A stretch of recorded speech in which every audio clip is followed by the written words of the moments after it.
So this is my channel, but I know there's several of you who are here for the footage of my daughter, and that's fine because me too.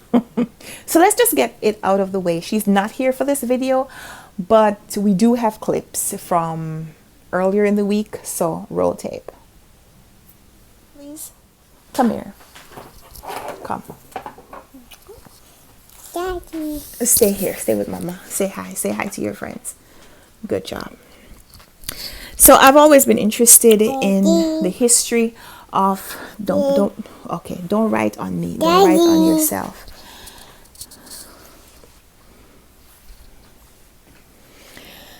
I've always been interested in the history of Hawaii, the history of Alaska.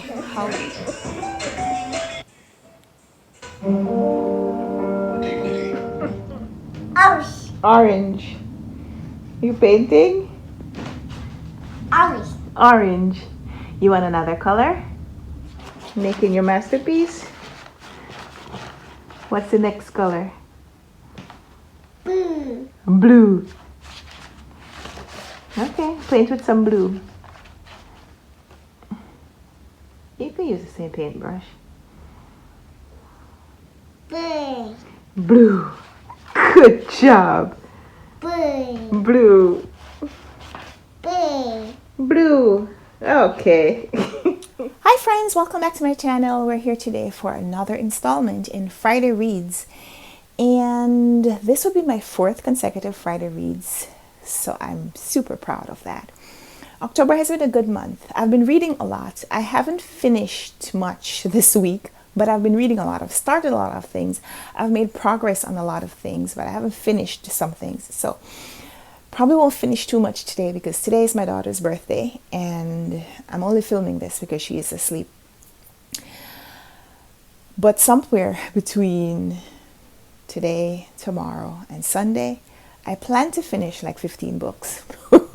That's a lofty, unrealistic goal. But I'm just saying that I plan to read a lot because I have a lot of things on the go. So we'll see. We'll see how that goes. Before we talk about what I am reading right now, I will talk about the 2 books that I have finished since my last Friday Reads. And really only one of those is what I finished since. Because one is a book that I finished last weekend. No, I finished on Friday, I think, or Thursday. But I forgot to talk about it in Friday Reads. I don't know, it just escaped me. So that book, I've already posted a full review here on the channel, so I'm not going to talk too much about it. But it was the Read So Lit pick for October to celebrate Black History Month in the United Kingdom. Dee Dee from Brown Girl Reading and Read So Lit hosts this read-along every year, twice a year, to celebrate Black History Month in the United States and the UK. So this year, this October, the book was A Cupboard Full of Coats by Yvette Edwards, and it is a novel written by a Black woman, of course, of British but also Montserratian descent. That means one of her parents, I think, is from the island of Montserrat in the Caribbean. And I hadn't heard about anything from Montserrat. So when I saw that this was the identity of this author, I had to read it. I mean, I was going to read it anyway. But I love that this book focused on the experiences of Montserratian immigrants, and it was a wonderful read. Watch my review video if you have a chance. So the book is about a woman whose mother died when she was a teenager. Her mother was killed in a domestic violence incident, and she feels responsible. There are other people who also contributed to the events that surrounded her mother's death. And so in this weekend that the book, most of the book is set in, one of those people comes to visit, and it is the conversation that ensues between this woman and the family friend as they revisit things from their past and as they deal with the present and what they can do to fix the future, I guess. It's a lot of sensual pleasures. It's a lot of discussion of food and drink and how people use them to control emotions, their own as well as other people's. And I love that part of the book. There are things about the book that I didn't necessarily love, and I talk about that in my reviews. So yeah, that was one book that I forgot to tell you about in Friday Reads. I wanted to mention it here just in case you're not watching my other review videos, but you're here for the Friday Reads updates. So yeah, A Cupboard Full of Quotes by Yvette Edwards, and it was longlisted for the Man Booker. Back then it was the Man Booker in 2011, I think, about 10 years ago. I hadn't heard about it before, so high props to Dee Dee for reviving some of these books and bringing new attention to them. The other book that I finished is Notable Native People. I filmed review videos because I actually filmed that review several times.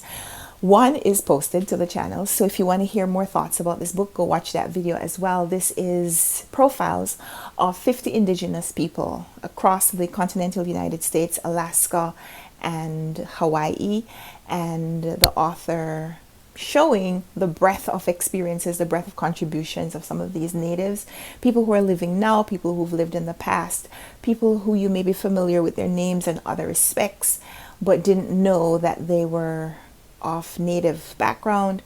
And just by highlighting some of these profiles, the author shines light on some of the social and political conditions that natives continue to face in their everyday lives, and how their activism kind of dominates their experiences, dominates their focus.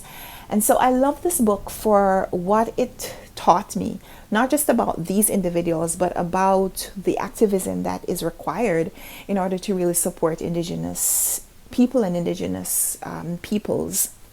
So high praise for Notable Native People. And if you're not going to watch my review video, then let me say here that this is an excellent book to pick up for November, because November nonfiction focus as well as indigenous focus. And I think that this book would really add a lot of dimension to what you already know and what you want to learn about native peoples. Notable Native People by Adrienne Keene. So those are the two books that I finished, or can tell you that I finished, since my last Friday Reads. Aside from that, I am still continuing The Sympathizer by Viet Thanh Nguyen. Patrice Jones and I are buddy reading this, and I have about... Patrice is a little further ahead than I am, but I have about 100 pages left in here, so I think I'll be able to finish it by Sunday night. So we are doing our reviews chapter by chapter, and kind of going through what we enjoy about each chapter. So it's a really intense experience of the book, and it makes me kind of slow down and enjoy it, maybe savor it a little bit more. So I have all these tabs in the book of passages that just are profound to me, spoke to me in one way or another. And I love how the author gives a voice to the narrator as a Vietnamese refugee living in the United States and having mixed background, because one of his parents is French, so he's French Vietnamese, and seen as other in Vietnam. But when he comes to the United States, of course, he's other because he's immigrant, he speaks different, he looks different, that kind of thing. And so I love how he gives this voice and allows this voice to be critical also of American culture and American peoples. But there are some generalizations and probably oversimplifications that the narrator uses to talk about the American experience. And I'm like, what is that? Who is that? Who is that American that he speaks of? But I love it. So at some point when I'm done, I'm going to be posting a full review of this book. I will talk more about it. But Viet Thanh Nguyen is just an expert at writing about responses and comparing characters and comparing experiences in small, like side-by-side profiles. And so I'm loving that. I'm loving how he does these comparisons and contrasts through the book. And it is one that I'm going to be probably thinking about for a long time. Hopefully I'll have a coherent enough thought to post a review before the end of the month. So yeah, that's another book that I am currently reading. I'm also continuing The Love Songs of W.E.B. Du Bois by Honoré Fanon Jeffers. And that's about almost 800 pages of text. I'm about 200 pages in. I'm doing a buddy read of this one with Laura. But we're doing more big picture reaction as opposed to going through chapter by chapter. And the Love Songs is set up in parts, so it lends itself to taking sections and just reacting to it. So far, like I said, I'm about 200 pages in, And the story, I'm not sure where exactly it's going, is following a family that is being mixed with people, native people from the Creek. So Creek Indians in the south of the United States, and how they mix with people who are of African descent. So there's this mixture of Black and Indian. There are also people in the family history, the family tree, who are white.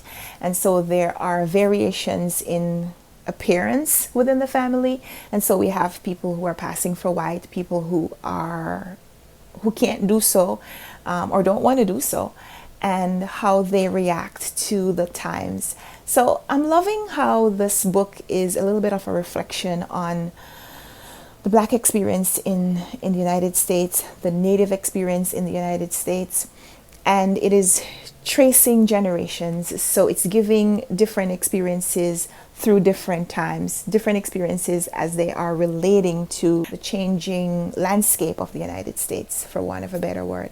So it's really expansive. The author's giving a lot of, I'm here, I'm going to write a long story, so just settle in. And I'm enjoying that immensely. So I'm not rushing through it. If I finish in October, that's good. If I don't, that's fine. I'll just carry it over. So that's another book that I'm continuing to read. I have my copy upstairs and my daughter is sleeping, so I'm not going to go wake her to go get the book. So yeah, picture right here. Love Songs of W.E.B. Du Bois by Honoré Fanon Jeffers. I see why there's all this hype. I see why it's a book club pick. It lends itself to a discussion. So yeah, that's another book that I was talking about last week that I'm still reading. Aside from that, I've started some new things. I am reading this nonfiction book, Complete Photo Guide, How to Take Better Pictures by National Geographic. If you're like me, you scan the pages of the National Geographic magazine looking for the pictures that just wow. And this is a book that is written by photographers whose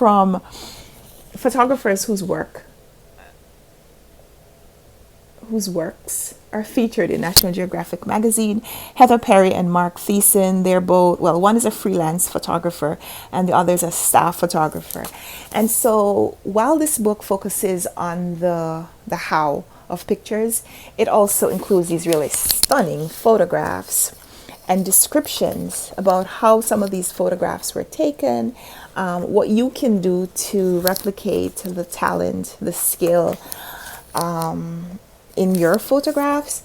And it's not just one of those photography books that tells you that you have to go buy expensive equipment. It also shows how to use smartphones to your advantage, and it talks a lot about saving photographs, how to maximize the ability in how you save them. So I'm loving that. I'm also reading books for the book club. The Run Right Reads book club is reading United States Virgin Islands this month. So we have The Lesson by Cadwell Turnbull and The Land of Love and Drowning by Tiffany Yannick.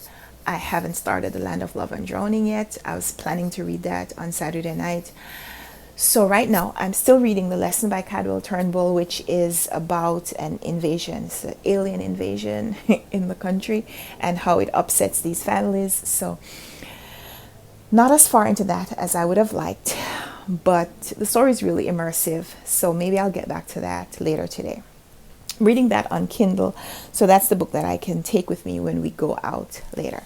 So that's what I'm reading. Aside from that, I got some really cool bookish packages this week, and I wanted to share them with you here because I'm going to be doing a haul video at some point. But for now, I'll tell you I got this book that I'm going to be reading in November. And then aside from that, I got this fantastic marketing package, I guess, the couple of nights ago. And this is a book, a novel entitled Within These Wicked Walls. Is that the title? Yeah, that is the title. So they sent me this swag package and I love it. And there's a nice little notebook in here and just the gold and the book, and it's a YA novel, and the author is Jamaican. She's Jamaican American Lauren Blackwood, and I'm really looking forward to reading this. And not just because the package is pretty, but the publicity team sent me this package and I love it, and I just wanted to acknowledge that it's gorgeous. That might not show up in the haul. Aside from that, I feel like there are other books that I'm reading that I might not have told. Oh, I started listening to the audio of Red at the Bone by Jacqueline Woodson, and I don't know, audiobooks are just not always for me. I guess by the time I'm able to put in an audio and listen to it, I'm just so tired and I fall asleep. So I need to finish Red at the Bone by this weekend for a reading challenge.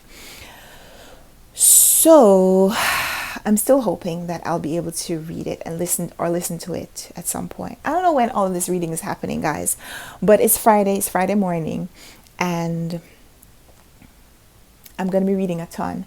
So thank you so much for watching this video. Let me know in the comments down below if you've read any of these things that I just talked about, and have some thoughts, or if you want to read any of these books because I've talked about them. Something I said in this video made you want to pick up one of those books. Would love to hear about that in the comments down below. So yeah, thank you so much for watching this video. Have a wonderful day. Happy reading. Give this video a thumbs up. Subscribe if you haven't already. Let's chat down there. And until next time, happy reading. Happy Friday. Happy weekend. Happy rest of October. Bye.